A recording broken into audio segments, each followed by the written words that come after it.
drag me into this meet now. I could have expected this maybe 10 or 15 years ago, but not now. Age ain't got nothing to do with it, Rose.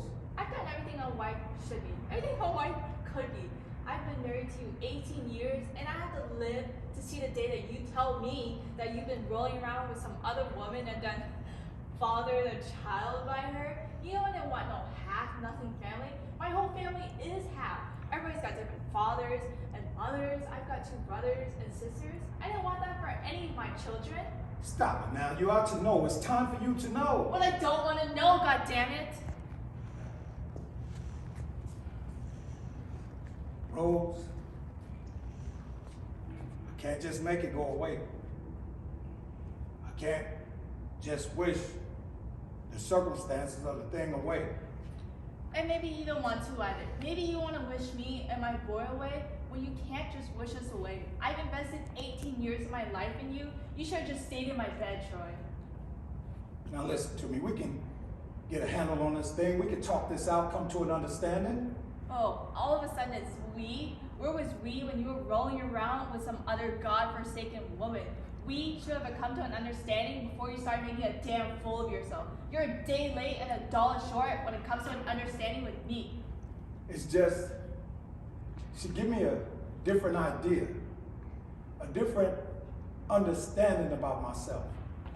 I can step out of this house and get away from the pressures and problems, be a different man. I don't have to worry about how I'm gonna get the roof fixed or pay the bills. I can just be a part of myself that I've never been before. What I want to know is, do you plan on continuing to see her? That's all you can say to me right now. I can sit up in her house and I can laugh. I can laugh out loud and it feels good. It reaches all the way down to the bottom of my shoes, Rose. I can't give that up. Maybe you ought to be with her if she's a better woman than me. It ain't about nobody being a better woman or nothing, Rose. You ain't to blame. A man couldn't ask a woman to be a better wife than you've been. I'm responsible for it.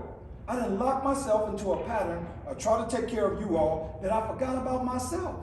What was I there for then? That was my job, not anyone else's. Rose, listen to me. I done tried all my life to live decent, to live a clean, hard, useful life. I tried to be a good husband to you in every way I knew how. I don't know, maybe I come in this world backwards, but you're born with 2 strikes on you before you come to the plate. You gotta guard it closely, always looking for the curveball on the inside corner. You can't afford to let none get past you, and you can't afford a call strike.